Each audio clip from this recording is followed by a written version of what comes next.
성스님의 열반송이라고 하는 것입니다. 생사가 없다니 생사 없는 것이 없구나. 더 이상 구할 것이 없으니 인연 또한 사라지는구나. 이게 열반송이라는 거예요. 여러분 1960년도 70년대 복음이 뜨거울 시기에 한국교회는 성철 스님 같은 사람 대단히 연기에 뛰어난 분들이 있었어요. 그분을 뭐라 그러냐면 수행성이라고 해요. 그래서 이 수행성 분들이 계신데 그분들은 뭐냐면 그래도 나라가 어려울 때 말을 했어요. 그래 안 그래요?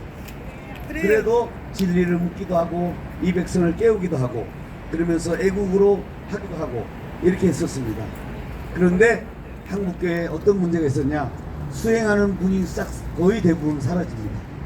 그래서 남는 분이 뭐가 있냐면 조계종에 뭐가 남으면 행정승만 남아요. 행정승을 뭐라 그러냐면 사판이라고 해요. 수행하는 사람을 이판이라고 해요. 진리를 추구하 판단하는, 진리를 판단하는 것. 그 다음에 이를 판단하는 걸 사판이라고 해요. 이판하고 사판하고 보면 이판 사판이 된다고 해요. 야단 법석이란 말 있죠. 이렇게 야외에 판을 잡고 법을 하는 것이 야단 법석이 된다는 거예요. 그게 야단 법석이라는 거예요. 근데 거기에 진리를 해야 되는데 여러분 지난 5년 동안 문재인 정부 5년 동안 불교에서 자성스님이 문재인 정부에서 한마디 말한 게 있어요 없어요? 없어요. 놀랍게 그것이 잘못했다고 얘기하면서도 거기에 대해서 소리를 지르고 거기에 대해 그걸 말하지 않았어요. 그리고 개인적인 어떤 본민과 그것이 있었는지 몰라도 스스로 선택적 소신공약이에요. 소신공약. 불교에서는 절대 누굴 죽여서는 안 된다고 하고 있어요. 심지어 동안거 하안거라고 해서 이 겨울이나 여름에는 가만히 수행을 해요. 왜 그러냐? 수행하라고 하는 게 아니라 걸어다니다가 모르는 벌레를 죽일까봐. 그만큼 제1계명이 사람을 죽이면 안 된다. 동물도 죽이면 안 된다. 벌레도 죽이면 안 된다는 게 제1계명인데 불교의 행정사 수장으로서 가장 존경받는 천하통일하신 분이 선택적 소신공약. 다른 종교에서는 뭐라 그래야 돼? 그겁니다.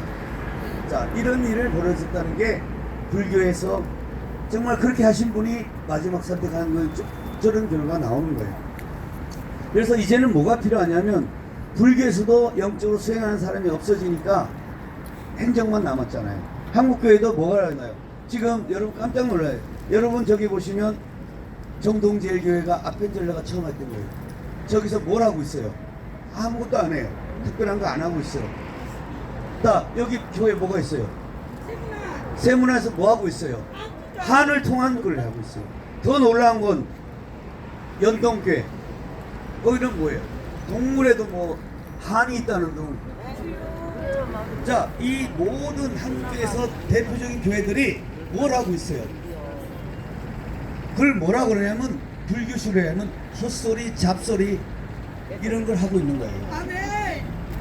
교회에서 그런 얘기를 해야 돼요. 한을 통한 구원. 재산이 많으니까 그걸 뭐라 그래? 자기 거를 가지고 엉뚱한 짓을 하는 거예요. 그걸 뭐라면 행정승과 똑같은 일을 하고 있는 거예요. 기독교 일이 이렇게 돼버렸다는 거예요. 그러면 어떻게 되냐? 여러분 보세요. 불교에는 그 길을 없어서 많은 불자들이 산에 가서 천배를 하고 삼천배를 하고 찌를 닦는 분이 그나마 있었는데 그분이 없었고 결국 행정성이 일겠다는 게 불교계의 가장 그 극단적인 모습이고 저렇게 하면서 본인이 을을 위해서 의분을 못 참아서 또 그걸 알리기 위해서 하는 거였지만 자기 사찰을 불지르면서 하는 경우는 처음 있었어요. 문화재를 불지르면서 하는 거 우리가 저기 남대문을 불지르면 어떻게 돼요? 똑같은 겁니다. 이게 가장 고물급에 있는 그런 걸 했다는 게 영계에서 일어나는 그런 일이 벌어진 거예요. 그 똑같은 것들이 지금 한국교회에서 똑같은 증상이 일어나고 왜 그러면 불교에서 이런 일을 못하냐? 소위 말해서 영적인 힘이 없고, 영적 힘이 없으면 사람이 할 수 있는 게 뭐냐면 돈지랄하는 것밖에 없어요. 전부 다 그래요. 할 게 없는 거예요. 빛이 안 보이는 거예요. 빛이 안 보이니까 사람들이 어떻게 해? 캄캄해지는 거고요. 그러면서 우리에게 입이 가란 영혼들이 가서 물을 마시는데 마실 물이 없는 거예요.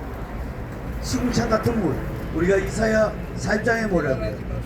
양을 먹이지 아니하며 자기가 양으로부터 양은 어떻게 돼요? 양이 유리방황을 하는 거예요. 양에게 뭐예요? 발로 밟은 거, 더러워진 걸 꼴을 줘요. 생수를 주지도 않아요. 그러니까 양들은 어떻게 다 파리에서 하는 거예요. 그래서 이사야서를 통해서 이렇게 합니다. 내가 직접 목자가 될 마지막 때. 그래서 예수님이 직접 꼴을 주겠다는 거예요. 그 꼴이 뭐냐? 생수가 뭐냐? 꼴 두 가지예요. 좋은 음식 꼴, 그 다음에 좋은 맑은 물을 주겠다는 거예요. 맑은 물은 뭐냐? 바로 성령의 생수가 되는 거고, 좋은 음식은 뭐냐? 바로 인간이 더럽혀지지 않는, 인본주의로 해석되지 않는 오직 예수 보혈에 흘려주는 거예요. 사람은 영의 존재이기 때문에 피를 먹어야 예수 보혈을 의지하고 할 때만이 사람들이 살아납니다. 그래서 모든 종교를 여러분 아시죠? 종교사에서 모든 교를 뭐하냐? 전 세계에서 보면 가는 곳마다 제일 먼저 하는 게 뭐냐면 와인을 만드는 거 아세요? 왜 와인을 만드는지 아세요? 성찬을 하기 위해서. 이 와인이 예수 피라고 얘기하기 위해서 그걸 하는 거예요. 술 먹으려고 하는 게 아니고요. 포도를 만드는 이유가 뭐냐면 예수 보혈을 많은 사람들에 나눠주게 하는 것이 가는 곳마다 전 세계에 퍼진 유래가 그렇게 되는 겁니다. 그런데 거기서 보혈이 빠지면서 뭐냐면 칠레산이 좋다, 이태리산이 좋다, 뭐가 남는 거예요? 인본주의인 것들만 남는 거예요. 그것이 물리적인 피를 얘기하는 게 아니에요. 영의 피를 얘기하는 거예요. 그러면 한국 교회가 옛날에는 위로부터 뭔가 알 수 없는 성령의 생수가 쭉 흘렀어요. 그렇지 않아요? 근데 요즘 흘러요, 안 흘러요? 가보세요. 교회가 얘기 들어보면 딱 증상이 딱 두 가지예요. 딱 설교를 듣고 나서 제가 많은 분들이 찾아왔을 때 이런 얘기를 해요. 여러분 다니는 교회 목사님이 지난 1년 어떤 설교인지 난 잘 모르겠다. 지난 1년간 기적이 없다면 앞으로 1년 동안 기적이 일어나겠어요? 이제는 말을 바꿔야 되는 거예요. 영의 시프트가 일어나지 않는다면 그 목사님의 설교를 3년간 기적이 안 했으면 앞으로 3년도 기적 없습니다. 그러니까 가장 그 방식을 바꿀 수밖에 없는 거예요. 영을 바꾸라는 거예요. 네가 있는 자리를 바꿔야 되고, 그래서 제일 먼저 제일 세 가지만 이제 합니다. 오직 예수 이름에 대한 얘기를 거의 안 합니다. 설교를 들어보세요. 전부 다 하나님만 말 써요. 여러분 하나님과 예수님은 전혀 다른 이름이에요. 무슨 뜻이냐? 하나님